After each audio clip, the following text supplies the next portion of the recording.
አላህ ፈቃዱ ከሆነ እንግዲህ ከፊት ለፊታችን የረመዳን ወር አለ። ከ12 ቀን በኋላ ረመዳን ይገባል። አላህ ያድርሰን።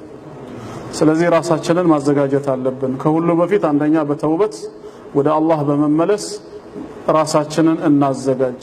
ወቱቡ ኢለላሂ ጀሚዓን አዩሀል ሙእሚኑን ለዓለኩም ቱፍሊሑን እንዳለው ሁላችንም እንድንድን ተውበት በማድረግ ወደ አላህ መመለስ አለብን። ኃጢአተኞች ነን። ኃጢአት ማለት ግዴታ አላህ የከለከለውን ነገር መዳፈር ብቻ አይደለም። ዛሬ ምን ኃጢአት ሰራሁ እንል ይሆናል የከለከለንን ነገር ስላልፈጸምን። ይሄም የአላህ ተውፊቅ ነው፣ አልহামዱሊላህ። ግን ኃጢአት የሚባለው የተከለከለውን የተዳፈረ ብቻ ሳይሆን የታዘዘውንም በአግባቡ ያልፈጸመ ኃጢአተኛ ነው። በብዙ መንገድ ኃጢአት ይገባል። ስለዚህ ሰዎች ነን፣ ኃጢአት ላይ እንወድቃለን። ነገር ግን ወኸይሩል ኸጣኢን አተዋቡን እንደሚለው ሐዲሱ በላጭ መሆን የሚፈልግ ሰው በተውበት ወደ አላህ የሚመለስ ነው። ስለዚህም ለረመዳንም ኢስቲቅባል አላህ እድሜ ከሰጠን አንደኛ ተውበት ማድረግ ላይ ልንዘናጋ አይገባንም። ሞት መቼ እንደሚመጣ አናውቅም፣ ግን ተስፋዋለን። አሁንም ረመዳን እንደርሳለን ብለናል። ለረመዳንም ፕሮግራም አውጥተናል። አላህ ይህን ተስፋችንን እውን ካደረገልን እንኳ ቢያንስ ረመዳንን በጥሩ ልብ እንድንቀበል ተውበት እናድርግ። ሁለተኛ ደረጃ ደግሞ አገር ቤት ያሉ ሰዎችን እናስታውሳቸው። በረመዳን የተቸገሩትን ቀላል በሆነ መንገድ ዒዳቸውን ማነው ረመዳናቸውን 30ውንም ቀን በደስታ የሚያሳልፉበትን መንገድ ማበጀት ይቻላል። እናንተ ምን ያህል እንደሚታያችሁ ባላውቅም ከዚህ በፊት አንድ ጊዜ ፓልቶክ ላይ ይሄን ሐሳብ አቅርቤው ብዙ ወንድሞች ደስ ብሏቸዋል። ምንድነው ማድረግ የፈለግነው?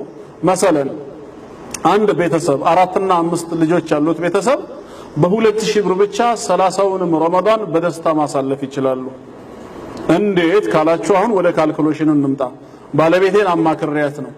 ለምሳሌ ያው ረመዳን አዲስ አበባ ወይም ደግሞ ዋና ዋና ከተሞች ላይ ሰው ለኢፍጣር የሚጠቀመው ሾርባ ነው አይደለም? ይሄንን ነው 30 ኪሎ ለአንድ ቤተሰብ በቂ ነው። አንድ ቤተሰብ በየቀኑ አንድ ኪሎ ከተረፈ እንጂ አያንስም። ስለዚህ 1 ኪሎ ምን ያህል ይመጣል፣ 30 ኪሎ ስንት ይመጣል ብለን ከሷ ጋር በማስላት ሂሳቡን አሰላ ነው። ሁለተኛ ለዛ ቤተሰብ ከ7 ኪሎ እስከ 10 ኪሎ የሚሆን አንድ ቆርቆሮ ቴምር ቢገዛ ስንት ይወጣል የሚለው። ሶስተኛ ደግሞ ከሾርባ ጋር ተያያዥነት ያላቸው አንዳንድ ነገሮችን ብስኩት ወይ ሳምቡሳ ለመስራት የሚሆነውን ወጪ።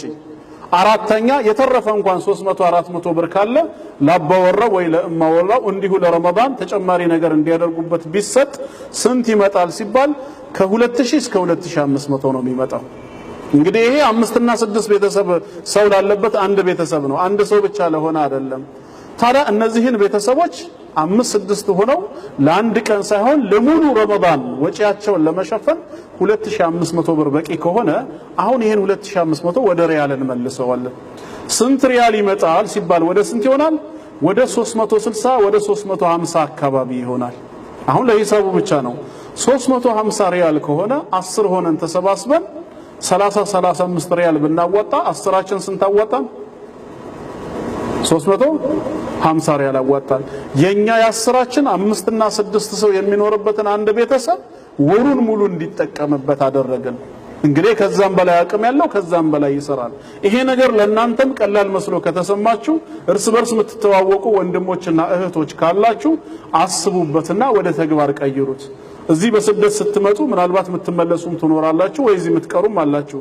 ግን እዚህ የምትቀሩት አገር ቤት አገራችሁን ታስታውሳላችሁ። ጎረቤታችሁ የተቸገሩ ሙስሊሞች ይኖራሉ ወይ በዝምድና ምንድነው ማድረግ የምንችለው የሚባለውን 10 እንኳን ሆነን ተሰባስበን ይሄን ስራ ብንሰራ እዛ ሆነን ማስደሰት እንችላለን።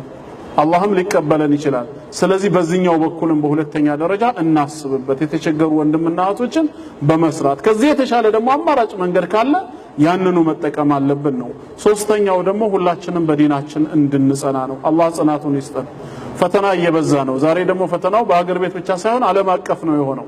የፈተና አይነቶችን በብዙ መልኩ እየተደራረቡ ነው የመጡት። ስለዚህም አላህ እንደው በዚሁ በኃጢያታችን ሰበብ ፈተናውን እንዳያበዛብን የመጣውን ፈተና ደግሞ ሰብር አድርገን እንድንቋቋመው ችሎታውን እንዲሰጠን ሁላችንም በዲናችን እንጽና፣ ዱዓም እናድርግ። አላህ ኻቲማችንን ሙስሊም አድርጎ ይግደለን። ወሰላሙ አለይኩም ወራህመቱላሂ ወበረካቱ።